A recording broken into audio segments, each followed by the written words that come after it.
So next up we have Jono Weakley, who is a postdoc researcher at Leeds Beckett University and Academy S&C coach with Yorkshire Carnegie. So talking on the S&C practices of youth rugby and opportunities to maximise development. All right, hi everybody. My name's Jonathan Weakley. I've recently just finished my PhD and really focusing on the strength and conditioning side of things. And in particular, my PhD really honed into the resistance training sort of side of things. So a lot of what I'm going to talk about today, I would probably say is more resistance training, and for the adolescent class, 16 to 19 years old.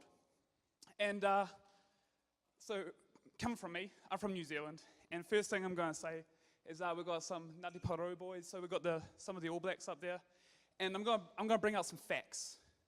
Resistance training makes you bigger, straight out. It makes you stronger, and it makes you more powerful. It's very, very hard to argue these sorts of things. And additionally, we know that individuals, as they play rugby, as they age, they become bigger, so taller, they become heavier, so more mass. We also know that they become more explosive in the lower body. So we've got the under 16s up to the under 21s from Josh Dale Jones' study there. And we can see that as you age, the individual becomes bigger and probably more explosive. And additionally, we also know that they become stronger. And honestly, I don't think this is by chance. It's not like, oh, we just wake up one day and we've got a whole lot of strong athletes. And it's not just as we age. We know that school players, so players who represent the school level versus the academy, are not as strong or as big as the academy players. So the academy players are bigger, stronger, faster. So what can we do about this? And what are we doing about this? And this is what I see at the academy I work with. At the under 15 level, they come in, we get one gym session per week. They last about 20 minutes. I've had them for about 8 minutes one time. Yeah, 8 minutes. And we have them for about 20 weeks a year. If we're lucky, concussions, injuries, attendance. At the under 16 level, on average, we have them 35 weeks a year if we're lucky. The gym session lasts about 20 minutes. At the under 18 level, we see the 1 to 2 gym sessions per year. The gym session will often last about 40 minutes. And if we're lucky, we get to see them about 40 weeks a year. And during these last 3 stages, they might be going to the gym at school. They might be. And they might be supervised. They might be unsupervised too. They might just be going in there and just hanging out with their mates. And at the under 21-year-old level, so what we call the senior academy, we'd probably have them in the gym about 2 or 3 times a week. And these gym sessions often last about 40 minutes. And then this is hopefully about 45 weeks a year. However, injuries permitting, of course. So the adolescent rugby union player, we need to identify, before I can give you some context of what they're doing, the first thing we need to know is what's going on, because we can't move forward without knowing what's going on.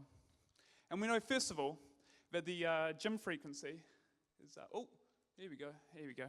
The gym frequency, on average, for an adolescent, when we just watch what we're doing, we don't even need to do anything, we just need to watch what they're doing. They're in the gym 1.5 times per week, or about 3 times per fortnight. We've got the lower body exercises completed, maybe 1.5. And additionally, we've got the lower body volume load completed, so reps times sets times weight. And maybe 2,000 kilograms per week. And as you can see there, over the study, some people just did no lower body exercises or any lower body volume. But when we go to the upper body volume and upper body exercises, we see probably the volume and the exercises completed is about twice as much. And last time I played rugby, and it might be different over in England, but last time I played rugby, we were running around on our legs. So maybe we've got a cart before the horse on this one. Finally, we know that the total volume load completed is about 5.5 tons per week, which isn't actually a lot. So, really, why am I here? First of all, I want to talk a little bit about intensity to volume. I also want to talk a little bit about frequency, the time spent resistance training, periodization, and the supervision and feedback. So first things first, what I want to talk about is we've got volume load and frequency of exercises completed. And quite interestingly, we can see that as we increase volume, or the frequency of exercise completed, and remember, if you do more exercises, you're probably going to increase the volume. We've got quite strong relationships with upper body strength and counter movement jump performance. So what can I take out of this? First of all, there are moderate to very large relationships with physical development and performance when we have increased resistance training volumes. And this isn't an excuse to just load them up, but it's a finding. We know that resistance training volume improves lean body mass. We also know it improves central nervous system performance, within reason. And we also, probably most importantly, at the adolescent age group, we know it improves movement competency. So it helps them become more aware, and it helps them teach in the movement. Because there's nothing worse than having someone who's not very competent, quite a lot of 16-year-olds in the gym, and just loading them up. Because that's a fast way to an injury when you see knees and joints going everywhere. And additionally, when we look at all the resistance training literature in rugby union, we can also see that there are extremely large increases in physical adaptations with repetition schemes from 6 to 15. If they're not competent, I don't think we should be loading individuals with 2 RMs, 3 RMs. So for me, personally, what do I think? I think we need to have some scales of justice, what I call the scales of justice. So first of all, we need to do right by the player. We cannot maintain regular rugby training loads and just start heaping on the resistance training volume, because they're not machines. So in response to that, we need to have some form of training blocks, or we need to focus on specific training adaptations. And this is a really strong case for this. So what we can see here is when we look at the lower body training volume loads and the lower body exercises completed, it's actually quite a weak relationship with lower body strength. And as I said, rugby spends a lot of time running around, right? So if we control for the rugby, so the training load and running around on the field, and have a higher ratio of lower body resistance training exercise, 3 RM strength of the lower body exercise, the squat, becomes very strong. So this suggests if you have a larger resistance training volume and a smaller rugby training volume, you improve strength in the lower body, which makes sense. So what can I take out of this? We know that resistance training volume has strong relationships with physical adaptations. Sorry, we know we need to identify what physical characteristic is being developed and achieve your volumes in a strategic manner. This should be time efficient, because we don't have all day. If we've got 8 minutes with our individuals or 20 minutes with our players, we need to make sure we seize that opportunity. So now focusing on the resistance training frequency, we can see that up there, frequency actually has quite weak relationships with physical adaptation. So for me, frequency of gym is a poor predictor of physical adaptation. Previous resistance training research in rugby union and rugby league have used frequencies of 1.5 times per week to 3 times per week. In unsupervised conditions, and I underline unsupervised, little difference between training frequencies. And we also know that adolescent athletes may require smaller training frequencies, and this may be due to protracted protein synthesis rates, or thus that they're younger and less experienced individuals need smaller amounts of stimulus. So for example, for me, individuals probably need 2 to 3 sessions per week. These sessions may not, if we increase this frequency of resistance training, we might not have any additional benefit, but we sure as hell give them an opportunity to increase resistance training volume. Furthermore, if we increase resistance training loads and frequency, we need to counterbalance this with reductions in the field training volume. So if we know some of the most important things are volume, the frequency of the exercises completed, and we know that we need to consider what else is going on around the field, the time spent resistance training is probably one of the weakest predictors of physical improvements. So for me personally, with the right attitude, high quality training can be completed in very short periods of time. First of all, I think we've got an ability to increase our training volumes and decrease training loads. Increase training volumes, but decrease our training times by implementing alternative resistance training structures. So these could be in the form of supersets, and we all kind of know what supersets are, but let's just go through it. We can increase our training volume or decrease training time by doing an exercise, followed by another exercise, followed by a break, where traditionally we probably go exercise, break, exercise, break. With these alternate resistance training structures though, what we see is changes in neuromuscular responses, we see changes in endocrine stress responses, and we also increase muscle damage. So for example, let's look at the muscle damage here. We can see at 24 hours, if you implement supersets or trisets, we have a small to moderate increase in muscle damage, whether it's supersets or trisets. And trisets are just a slightly more advanced version of the superset. Now going over to neuromuscular fatigue, so the counter movement jump, a really common measure of neuromuscular fatigue, we can see at 24 hours, individuals still have diminished neuromuscular fatigue responses from taking away the recovery between sets. So if we're going to reduce the training time by implementing supersets, we need to take into account that individuals might have increased neuromuscular fatigue and muscle damage, which makes sense, right? So to mitigate this fatigue, we can implement different forms of supersets. First of all, we could do antagonist-agonist superset. So for example, a bent over row followed by a bench press. We could implement an alternate peripheral, so this is an upper-lower. This could be a squat followed by a bench press. Or we could implement the similar biomechanical, and this is a push-push, so a dumbbell press followed by a bench press. However, when we implement these different types of superset, we see very, very differing amounts of very differing neuromuscular responses as well. So what we can see here on the right here is that losses of power as individuals train with these very different forms of superset. And what we can see here is that across 3 sets, the similar biomechanical training, they'd already reduced their power in the bench press by 50%. So their power output was much, much reduced. While if you look at the control, so just bench press by itself, they maintain power to a higher extent, to a better extent probably.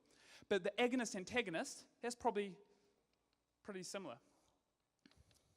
So traditional resistant training enables greater maintenance of power, and it probably minimizes neuromuscular fatigue.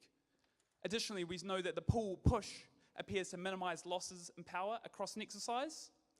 And we know that the large amounts of muscle mass used in the alternate peripheral, so the upper-lower superset, this may increase the perceptions of intensity.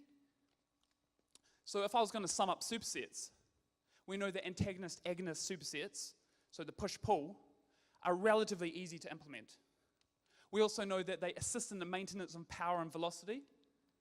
The alternate peripheral is a viable option. However, due to the lower body, upper body, and the large amounts of muscle mass being used, they may increase the perceptions of intensity. Additionally, the similar biomechanicals, so the push-push, so the guys who really want to work on their chest, right? They're most commonly utilized in public gyms, and we're also quite often utilized at the adolescent level. But they complete the same amount of volume, but the individuals are just really fatigued, so I don't really see the point in them, really. So for me personally, I'd probably tend towards the top two, the antagonist-agonist or the alternate peripheral versions. So if we skip over to the periodization outcomes here, and looking at all the resistance training in rugby union and rugby league regarding what periodization version is best, whether it's block, whether it's undulating, whether we need to do some form of flexible undulating, backwards to front, up, down, top, down version. Well, for me personally, it doesn't matter.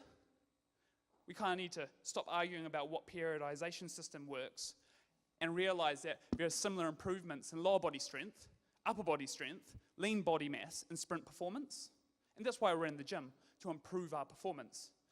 And when we actually look at the resistance training scheme that improved performance to the greatest extent, so this is a study by Dan Smart out of AUT back in 2011, the greatest resistance training volumes with the smallest field training had the greatest improvements. And this was a block periodized method, but that's just because this is the off season. They could really hammer the gym, they could really get fit, and they didn't have to focus on a lot of other things. So again, makes sense. And so now that I'm up here, I'm feeling quite comfortable, and I think this is the biggest thing I can share with you. If you want bigger, faster, stronger athletes, this is the single most important thing. So have your pens at the ready, because it's quite obvious. And it's going on right in this picture here.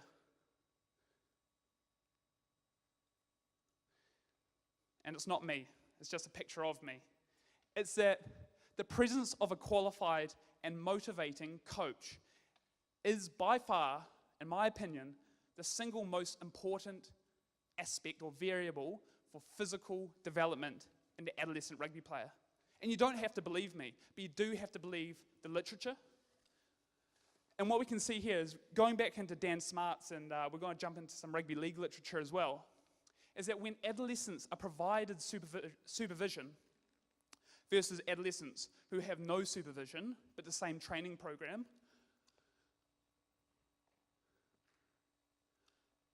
so it's a bit hard to see, but I'll delve into it.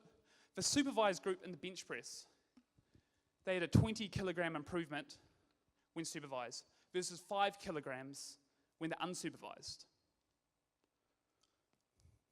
In the box squat, this is across a 15-week training program, they had a 70 kilogram improvement in box squat lower body strength in the supervised group versus the unsupervised, which had a 16 kilogram improvement. In the chin-up, they had an 11 kilogram improvement versus the unsupervised group, which had a 2 kilogram improvement. And in the counter movement jump, they had a 4 centimeter vertical jump increase versus a 1.2 centimeter increase in the unsupervised group. And because one sample doesn't make proof, right? We've got more evidence. We can see that 20 kilograms versus 10 kilograms in the bench press, 33 versus 18 in the lower body. Chin-up strength, 4 reps versus 3 rep improvement. And a vertical jump, the supervised group had a 2.4 versus a 1.4 improvement. So for me, supervision versus no supervision, bench press strength improvements are 2 to 4 times greater with good supervision from a qualified, knowledgeable, motivating coach. Furthermore, strength improvements are 2.5 to 5 times more better. This is outrageous. You know, if a coach said to me, "Oh, we can have a 2.5 to 5 times greater player," you know, what would you do, right? Chin-up strength, 1.5 to 3 times greater with supervision, and counter movement jump improvements are approximately 1.5 times greater. So these are huge findings.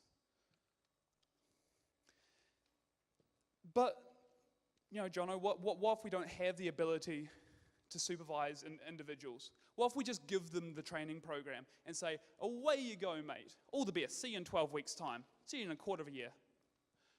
Or we just say, get into the gym and work out. Do whatever you want. I'm not going to be there. Well, fortunately, we have some evidence for this. So we've got Smart et al., so the unsupervised group who had a training program from Dan Smart. We had the unsupervised group from Coots' study across 12 weeks. And then we have a study from my PhD, which was about unsupervised, self-selected. They could just choose whatever on earth they wanted. And trust me, I saw a lot of bicep curls during those 12 weeks. It's really humbling to see that I can design the best program in the world and not be there. An adolescent goes into the gym and improves just as much. That's really humbling. So we can see that, a 15 kilogram, an 18 kilogram improvement in the squat isn't actually that much. But if we don't supervise them and just let them do what they want, and remember, these are the guys who had no lower body exercise across those 12 weeks, some of those guys, they improved by 18 kilograms as well. Bench press, 6.5, 5 kilograms in the SMART study, 11 kilograms in the Coots study, and so on. So the actual improvements are really, really similar. And as I said, that's really humbling. So I can give them the best program in the world, but if I'm not there to motivate them a little bit, jeepers. So I guess for me, the main thing is the difference a coach can make. And we can see up here on the left-hand side, if we provide an adolescent verbal encouragement, and we're present, and we're motivating that athlete, we can see that the quality of the set, so that's barbell velocity in the back squat, is drastically enhanced. So that's the top line there. And furthermore, if we train with greater quality, we have greater adaptations. So when we look at the study over here on the right, we can see that individuals who train with maximal velocities compared to submaximal velocities, the adaptations are much greater, and that's kind of the basis of velocity-based training. So what we're trying to do here is we're trying to say that by being present, the quality increases. So for me, here's a few things what I think why supervised, planned programming is one of the most important things. Because when you have supervised, planned programming, training adherence is greater. People turn up to the gym, and if you work in schools, sometimes I've spent a few years working in schools now for resistance training, I know that there's a few scallywags who just don't turn up if I'm not there, and they're going to sign it off, or they're going to get their mates to sign it off. But if we're there supervising them, they're going to turn up because they have no option. Also, if we have individuals being motivated and encouraged by the coach, we know that improved training intensities and we have increases in training volume. So individuals select weights that are more appropriate rather than just going through the motions. And we also have individuals increasing their training volumes, which we know are very good predictors of physical adaptations. And finally, we have improved training qualities. So if you've got the coach there, they're going to push that bar harder, which is really important for physical adaptation. So if I was going to sum up this whole presentation, I'd probably say that, first of all, for the development of physical characteristics, resistance training volume is essential. We also know that training sets should probably consist of somewhere between 6 to 15 repetitions for the adolescents, because we also need to make sure that they're competent. And if we load up a not very competent resistance-trained individual, we're probably going to have a few issues. So make sure they're competent, and that's okay if we have slightly lower loads. Resistance training volumes should be considered in the planning of the micro and mesocycle. So if we're going to increase resistance training volume, we can't just keep on maintaining and smashing them on the field. We've got to get some sort of balance. We've got to get those scales of justice kind of going on. 2 to 3 resistance training sessions should be programmed within the adolescent rugby union playing week. And I know that that can be a bit of a struggle at times for individuals, but 2 to 3 would be great. However, by increasing the frequency of resistance training, there is a greater chance of increasing training volume. I'm not saying that we just do one resistance training session per week, because it's impractical to put all our volume into one session. To reduce the training time, we need to increase training volume. Supersets can be implemented, because this drastically decreases the training time. We can halve training time by implementing supersets. However, this form of training can induce a lot of fatigue. Agonist-antagonist supersets may be of greatest use for training outcomes because they mitigate that fatigue and the increases in perception of intensity. The method of periodization does not matter. Just make sure that they're in the gym working out is probably the most important thing. And then supervision from a knowledgeable and motivating coach may be the most important factor for the development of physical characteristics. Finally, I just want to say thank you very much to Professor Ben Jones and Dr. Kevin Till, my supervisors during my PhD. It's been a hell of a ride. So I've also got to thank you, Yorkshire Carnegie, Leeds Beckett Rugby, Queen Ethelburgers and Grammar School at Leeds Beckett University, where I do my research, of course, and finally the individuals within the CAR group. So if you need to contact me, have a chat, email's there, Twitter's there. I really appreciate you listening. Thank you.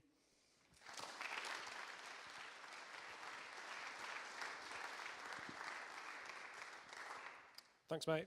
Anyone got any questions? I've got one stacked.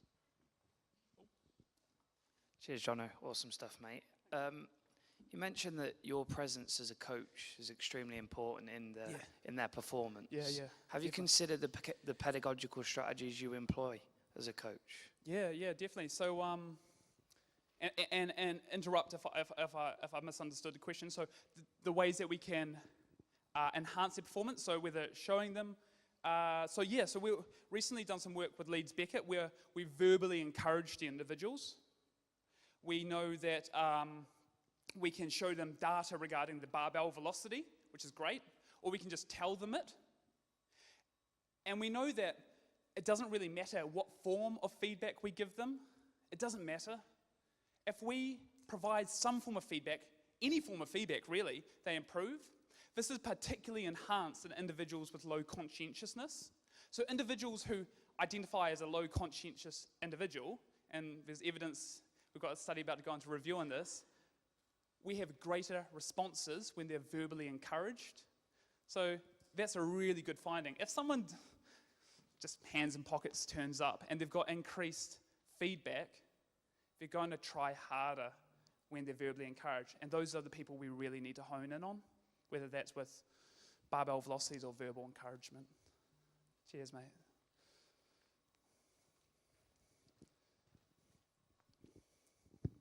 Hi, Jono. Thanks.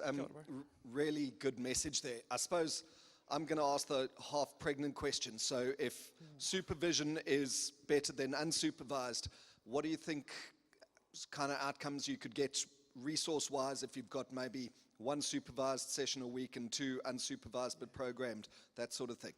Yeah. It's a good thing. It's more and more recently I'm starting to work with the GymAware, for example. That's an amazing tool. And I think the velocity-based training is amazing because when you're providing the individual feedback, whether it's kinematic feedback, so barbell velocity and how fast they're pushing a bar, individuals really improve their performance. Whether it's a coach there, whether it's an educated rugby coach, a jack of all trades situation there, or whether it's actually even their peers, motivating each other works. And the thing is that if you have a good team environment, that's outstanding. So I think there's a real range of ways, but being present, providing motivation through your peers, through your coaches, through technology, outstanding. And having some form of ownership, I think that's a really good thing for their physical adaptations. Yeah, hopefully that answered the question, Jace. Cheers, mate. Any other questions? Back over, Ben.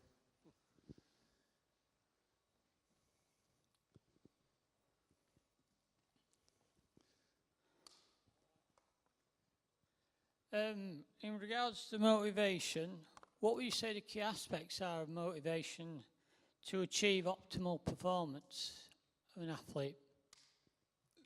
Sorry, mate. Say it again. Sorry. Is it? What are the key aspects of Yep. motivation, would you say, for an athlete to achieve optimal performance with regards to, say, servant leadership and command leadership?